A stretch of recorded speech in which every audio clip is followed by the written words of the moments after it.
Hello, welcome to Book Talk. I'm your host, Anthony Moirore. At Book Talk, we always have an author come and tell us about his book or her book. And today we have an interesting story. I believe you're going to follow this story and like it as we move along. And let me ask you a question even before we get into it. Have you ever had trauma in your life? Something that was maybe frightening, you had an accident or something like that, and you had to deal with trauma. Now, I don't know how you dealt with it, but the author today is going to give us an idea of how to do and how to deal with trauma. And I won't take one more minute. I'll just introduce to the show our author of the day, who is known as Annabel Quintero. And I hope I got that right. You did. Thank you. Such a Yeah. pleasure to be here, Anthony. Thank you. Yes, we are honored to have you on this show, and feel welcome. Thank If, you. I do. if I may ask, where are you right now? I'm in Seattle, Washington. Mm-hmm. That's beautiful. How is it? It's nice. Yeah, it's cloudy, but beautiful trees, beautiful mountains. Mm-hmm.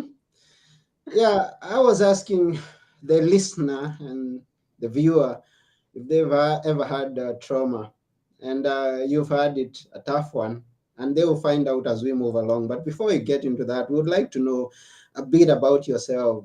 Were you born in Seattle? Is that where you grew up, or where are you from? Tell us. Give us Oh, a glimpse of your early days.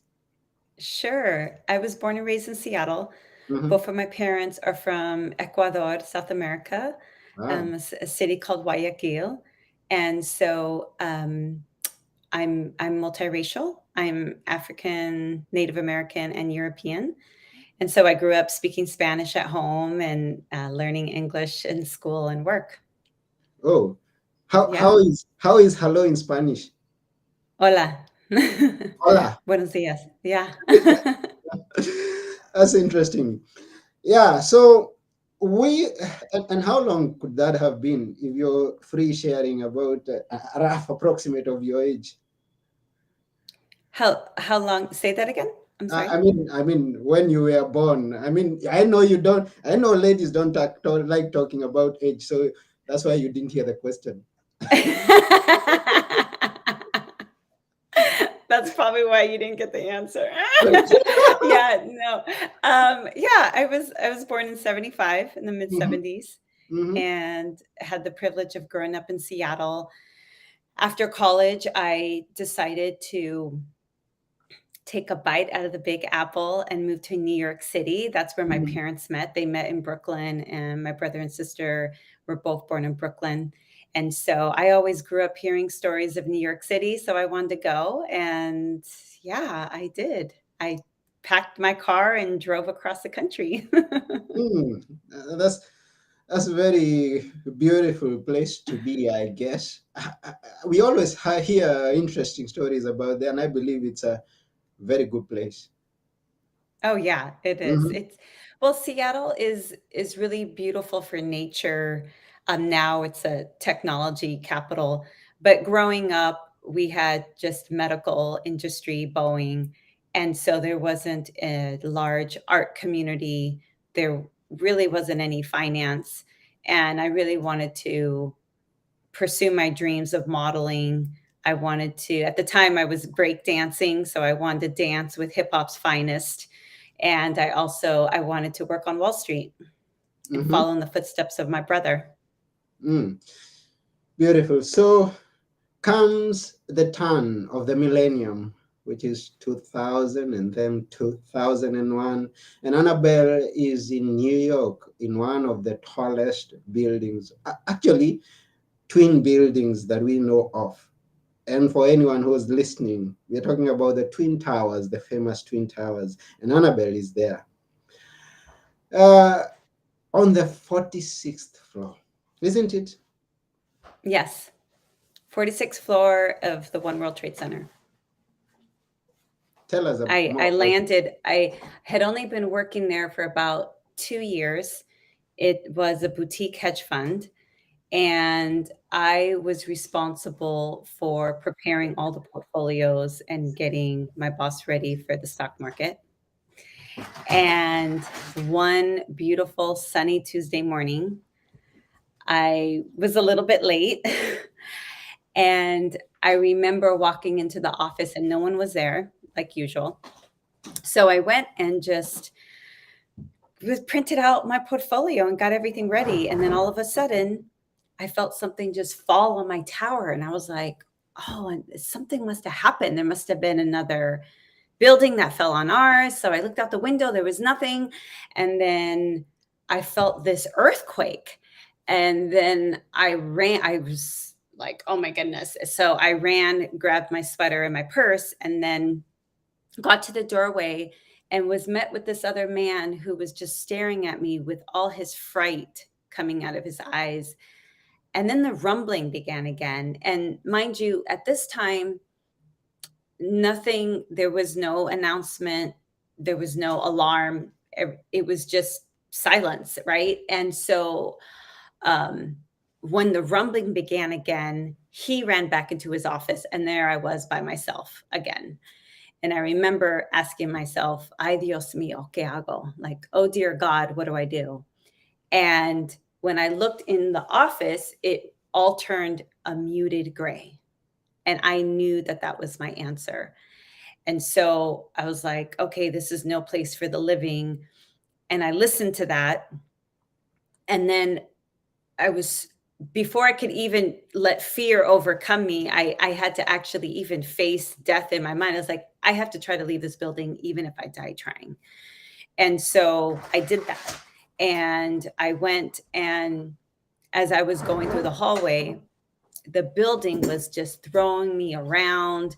The floors were just undulating. I was being thrown around like a rag doll in a fun house.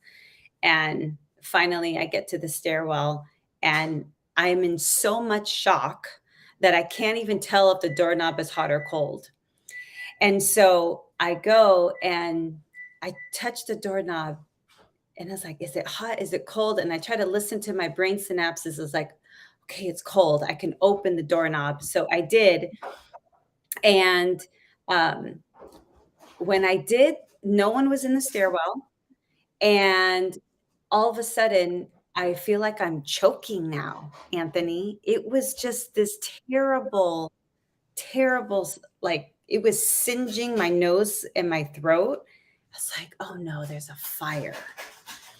And so at that moment, that was when I knew I had to get out of there. So I put my hand on the railing, and I stepped with my left, and I stepped with my right, and I jumped on the landing, and I step, jump down 46 flights. 46. You jumped out of the building from the 46th floor? No, no, I'm down the stairwell, Ah, down down the the stairwell. stairwell. Yeah, Mm-hmm. I was step jumping down the stairwell down Okay. 46 flights. No, there's no, All the way down. if I jumped out, wouldn't be Oh, here. so No. that's what we are all wondering. I mean, those who are listening, we are wondering, 46, how did she survive? So you step, jump all the way down the stairway, and you made it down. Thank goodness, yes. Mhm. And And that it mhm. yeah, keep going. No, and while I was in the stairwell, people were on the right-hand side, and there was space on the left-hand side of the stairwell. And the firefighters were coming up, and when they would come up, I'd scoot to the right-hand side, and then but when they would pass, I was going down the left-hand side, because there wasn't a sense of urgency from people. And Hmm. I was terrified. I was very worried that I wouldn't make it out. And so that was another way that I was able to quickly get out. Mm. Now, here, are we talking about the first building or the second building? The no, Tower 1. Tower one. Yes. So the first And one the to be. plane hit on the top part Okay. of the tower. Mm-hmm. Hmm. And then, as we know, it soon after came down. How did that long? How long did that take?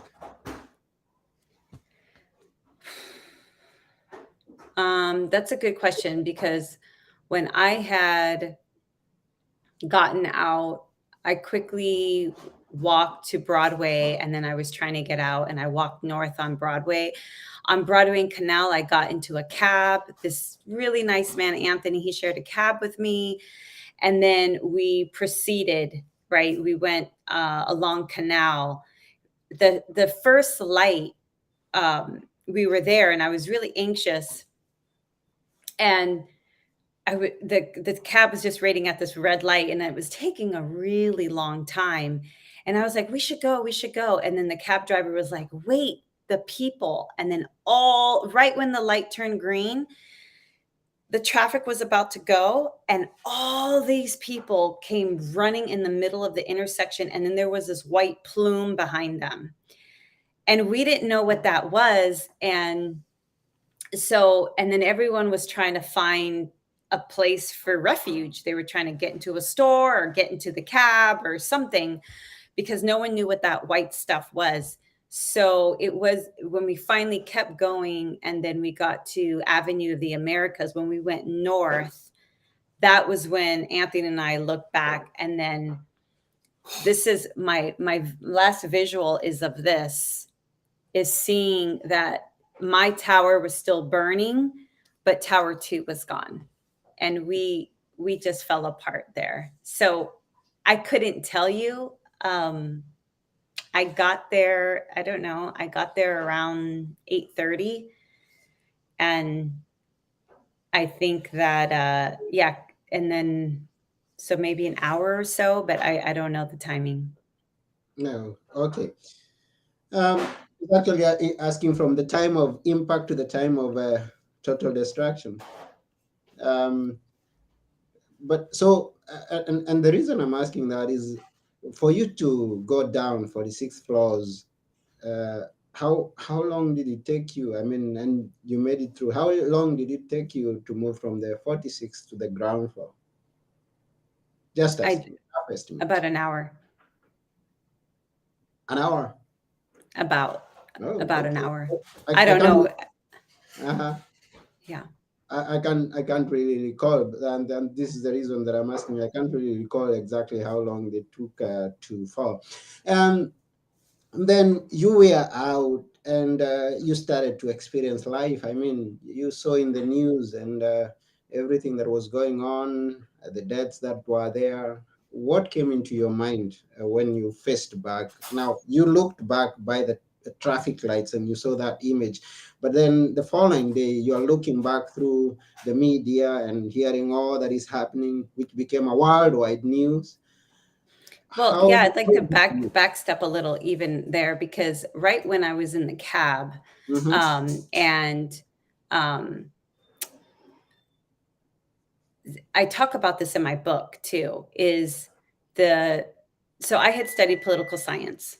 And when I was in the cab, I couldn't believe that the place I had worked, the place that had given me so much prestige, the place where I felt like, I mean, I was what, 25? I mean, here I was, I felt like I had destiny in my hands, and then all of a sudden everything was just taken from me. mm-hmm, So I felt very conquered. And I talk about that in my book, how mm-hmm. it feels to be conquered when you are living out your dreams and then something out of your control happens and takes it all away. And that's a part of the trauma as well, is that living, surviving through war, and me even remembering, and I go through this, I spent most of the day in the taxi cab. And so all my life comes out, right? It's like, right? Like Anthony and I fell apart. We were crying. We were just we couldn't believe, we felt so terrible for the people. We didn't know what was really happening. And then here him and I are in this cab, And so there's something there that does happen when you are feeling that. And I went through, and I do talk about that in my book, like, why is this happening? What have we done? Like, I thought someone was just trying to kill me. And then Anthony was like, no, it was all of us. And I was like, oh, and then you start thinking, as you're trying to make sense of something, right? Mhm. Your mind is going to try to ask all these questions, try to figure out what is happening. And so in the book, I take everyone on that journey Mhm. of loving my country, but also acknowledging our collective sins and thinking about what we have done to my Native American ancestors, what we've done to my African ancestors, really, and done by my European ancestors, right? And Mhm. so I take people on that journey of surviving war and being a woman of color in the United States of America. Mm. And we kind of get the picture of where you got the title step by step. It's when you are coming down the stairs. And I have got to understand that this book just came out recently. How recent is it? Yeah, it came out for the 20th anniversary. Oh, Yeah. okay. This is the 20, I mean, for the 20th anniversary, that's when you wrote the book. So, what prompted you to write the book? The pandemic. Mm-hmm. I had tried to write the book for years. Mm-hmm. So I would try, I journaled and wrote my whole life, but really there was always a block when you remember.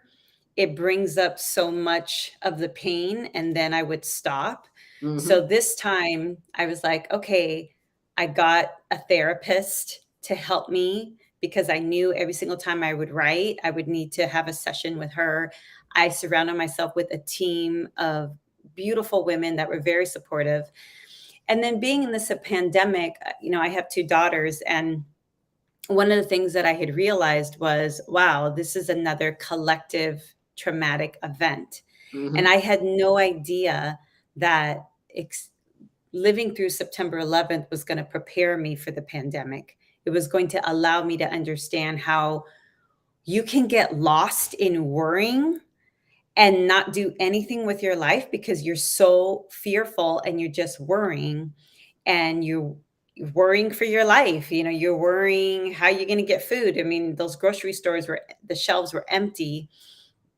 And so really that really helped me stay focused because I knew that more people were going to be traumatized because of the pandemic, and I wanted to write the book so that they would be able to read my story and see themselves in it, so that they could move through their trauma, so that they could finally acknowledge that they have it, right? Because I think that's the first step is helping people even acknowledge that they have a trigger or trauma, Mm-hmm. and then really helping them under the second step is really helping them practice self-awareness, self-reflection through many different modalities, right?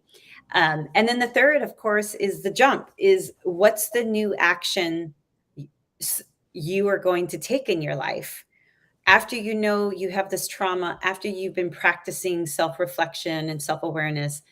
What are you going to do that's new, that is going to break the cycle and allow you to move forward in your healing? Mm-hmm. And it's interesting that you remind us that this traumatizing occurrence or event, which we call the pandemic, happened 20 years after this other great, devastating, traumatizing event that happened in New York. It reminds us that things are gonna happen. I mean, it may not be in the 20-year period. It may happen after a month, after two, after a year. You meet with something that is traumatizing, and it's good that you came out with this book. And another thing that I see in this is that despite what you're going through, you can always come out with a good thing from a bad thing happening, because I have met a few other people, authors, who wrote their first book during the pandemic. So, Mhm. as far and as bad as the pandemic was, there was something good to draw out of it. And Oh, for, yeah, absolutely. yeah, As and for a and record, every I wrote that, day, yeah, and yeah, every day is really a gift, mhm, and to really make the most of your day. It's a privilege to be alive, even though we all are. I'd say there's always human suffering, to some extent, that we're going through, but to mhm, really take it day by day. I mean, depending on where different people are, it's like grounding your senses every day is a great way to start, to just be present, right? mm, And we all, even after during these 20 years, the United States has been at war, and we've seen refugee levels at like World War II, but um, there hasn't been a name for this war. I guess they call it the forever war now, but it's devastating. And that was another reason why I really wanted to write my book too, because we really need to make peace a priority. We can't continue with having millions of people traumatized because of war. We need to finally have leaders that are willing to make peace a priority and understand that work really shouldn't be an option anymore. mm. Beautiful. And I like the fact that you've brought in something interesting to join together with the step jump, and then you talk of day by day. So I believe this is the concept of the book, that is to remind people that they need to step and jump every single day. Am I right? Yes. Yes, because that's what I had to do. Mhm, I had to take it day by day. I couldn't, um, I sort of suffered a lot. The PTSD, I suffered from survivor's guilt that mhm, was crushing me. When you know other people are not alive and you are given life, and you feel so terrible. And it's almost this cycle where you're grateful, and then you cry because you're crying for the people that are not here anymore, mhm, and then you're devastated, and then you get depressed, and then you can't believe you wasted all this time on being depressed and crying, and then you get angry with yourself. mhm, And then finally, for me, I just had to distract myself with exercise or journaling or a dance or volunteering. Like, me doing something else to get me out of that cycle is really what helped me. So mhm, sometimes you're in a cycle and you have to break it, and like, I serving others is the best way that I have found to break that vicious cycle if anyone happens to find themselves in it. mm.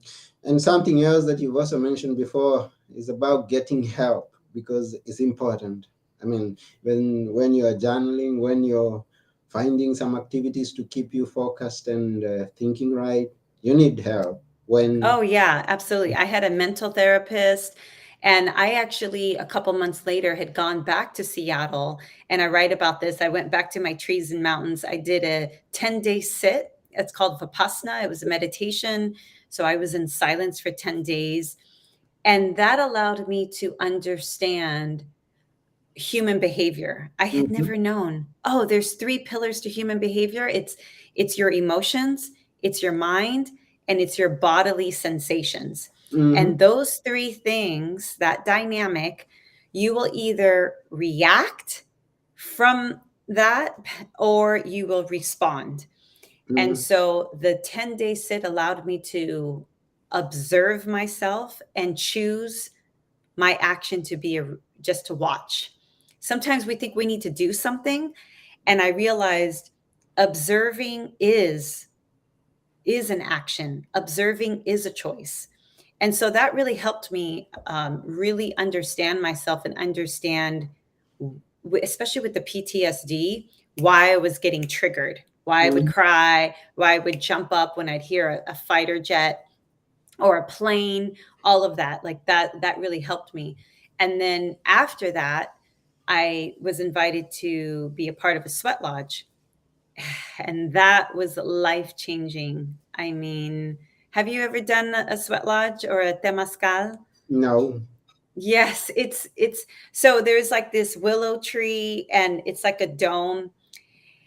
And my dear friend Carolyn, she invited me. She's East Band Cherokee, but she was taught to pour lodges Lakota from the Lakota tribe.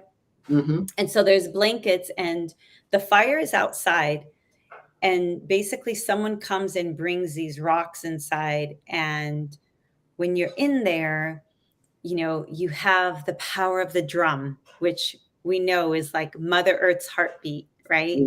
And she's playing the drum, and and then you're praying, and everyone is going around with prayers and the drum, and then she's pouring water on the rocks, and all the steam comes, and it was the first time that I had ever experienced uh, Mother Earth actually taking my dense energy and my trauma and transmuting it.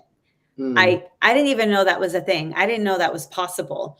And Mm-hmm. so it was just a life transforming moment. It really, like I said, it took all the trauma away from my body. And Mm-hmm. so trauma also stays in the body. And that's another area. So yes, having a mental therapist helps, practicing self-awareness, if it's meditation, if it's journaling, but also having a somatic healing. Now that is usually from ancient cultures and ancient medicine.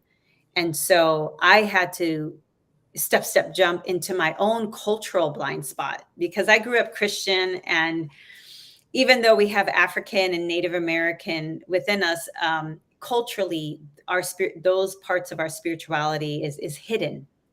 It's not part of the main culture, and so, or I should say, dominant culture.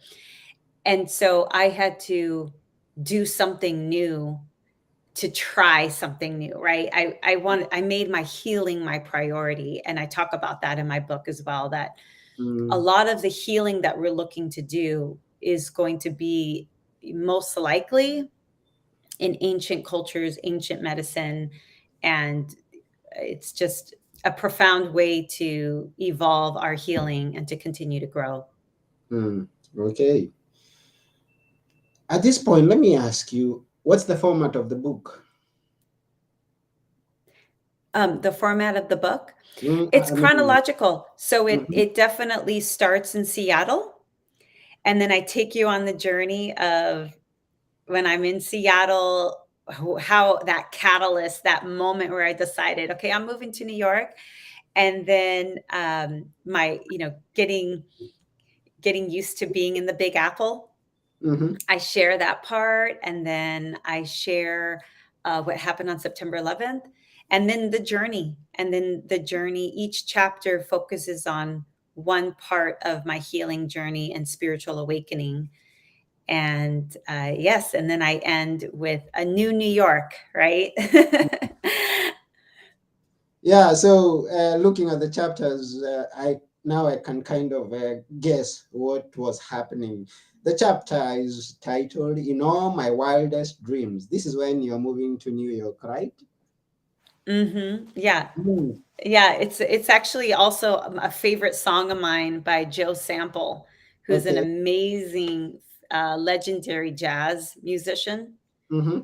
Yeah, that's the name of his song. Okay. And Mm. and on And September 11th, I woke mhm, up to that song.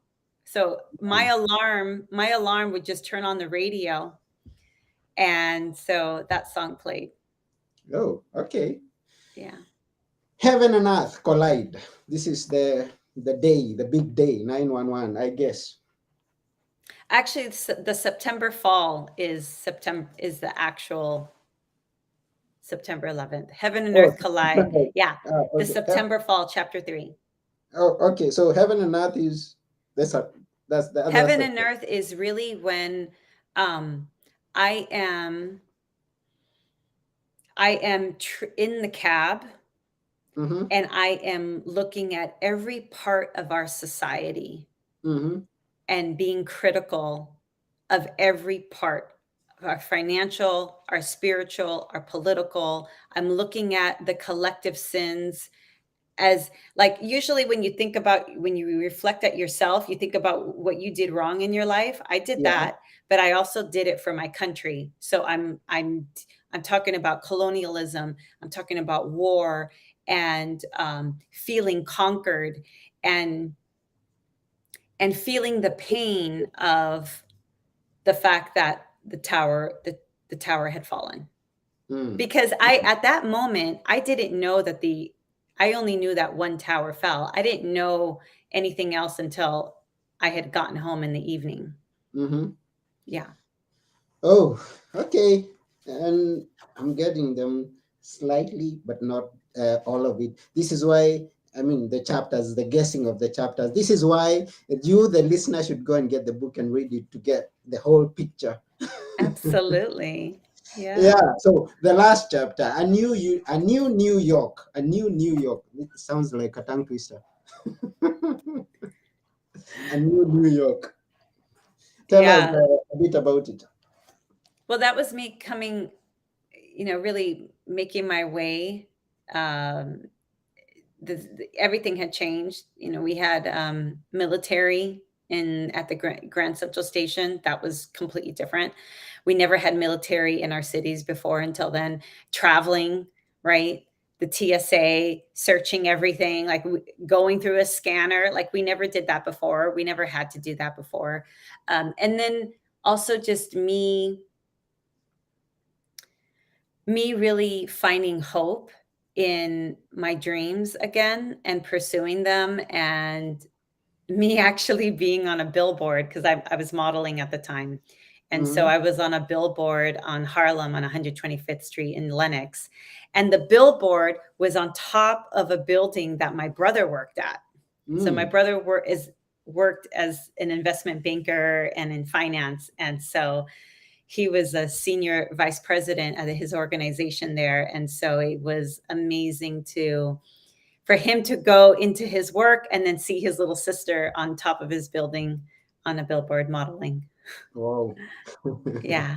Interesting, interesting. So it's not all dark. I mean, we can always look back and take one thing here, one thing from there, step, and jump, and every single day move ahead to the bright future that lies there.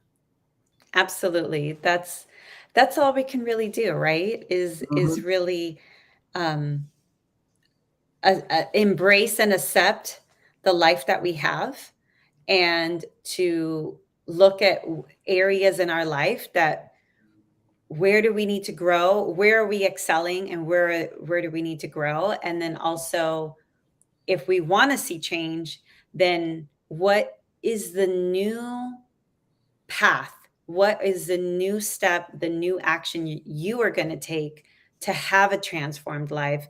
and Mhm. and for me, and it's sharing my story. That's my own step jump. I had been silent. I mean, and my family knew, but I had never told the world that I was a September 11th survivor. Mm. Every September 11th, I would hear people's stories, and I would listen to them, and I was like, wow, people really knew where they were that day. And so that new step for me is really sharing my story with the world. And as others do it as well, as you share your story that you've kept quiet on, you will also continue you to evolve your own healing, because there's something about sharing your story that creates more space between the painful memory, and you're creating more space now.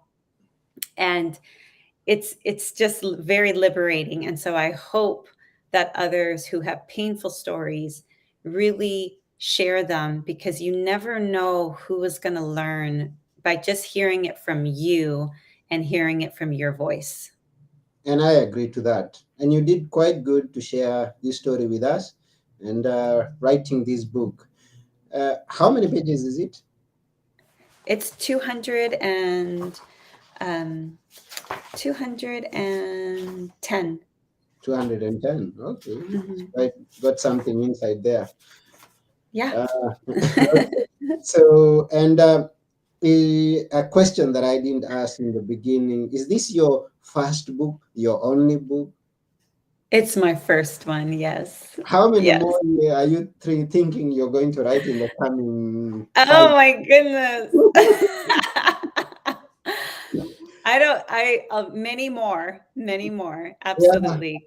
yeah, and I believe as we are talking here, it takes a step after the other, one day at a time, and then you discover a new thing, and you write a new thing, and life keeps on going. So, I we expect many more from you. And Thank you. where can we get the book? You can get it on Amazon. You can get it on my website, stepstepjump.com. And also, any independent bookstore, you can just request it and they can order it as well. So I made sure independent bookstores, bookshop.org. I don't know if you've heard of that, but bookshop.org is a great place where it supports independent bookstore owners. And so you can get it there as well. Oh, that's beautiful. So Yeah. for those who are listening, those who are watching, go right now to stepstepjump.com and connect with Annabel and also get the book. And do Thank you, you, Anthony. yes, apart from speaking, because I know you get invited to speak about your experience and also speak about the book, is there something else that you do right now? I mean, what else do you do? Oh, yes, I'm a storytelling coach. So I actually help people with their storytelling, either as an executive, like for their brand promise. I also help advocates who are trying to speak with policymakers to vote on a piece of legislation. I help them. So storytelling to impact policy. Mm-hmm. And then I also work with women who are spiritual leaders to help them with storytelling as a spiritual practice. Beautiful. And we Thank you. wish you all the best in your business. Thank And you so much, Anthony. Thank you so much for having me. And I look forward to the readers reaching out. Let me know what you think. And I'd love to do a meet the author with them. If they have a book club, let me know. I'd be happy to come and speak at their book club. okay, thank you. And we thank you very much for taking your time to be with us on this episode. So we are just about to go. But before we go, at Book Talk, we always ask the author to leave us with a few words that we will always remember. This is your time. Mm. Wow. I'd say that whatever if you have something in your life that's weighing on you, to really know that you will make it, that you are powerful, that we are not just mere bodies, but we're energy. And so to continue to share your light with the world, it could be your voice, it can be your presence, but you matter and you make a huge difference in this world and you are loved. That's beautiful. So to this, who is listening, this person who's listening or who's watching, remember that you're important to us, to this world at large. Don't stop lighting, I mean, shining your light. And always quote Annabel. She's the one who said that. So, once again, thank you very much, Annabel. We are honored to have had you here on this episode. And Thank you for having me, Anthony. yes, and for now, we just say bye to everyone. Goodbye. Have a great day. Yeah.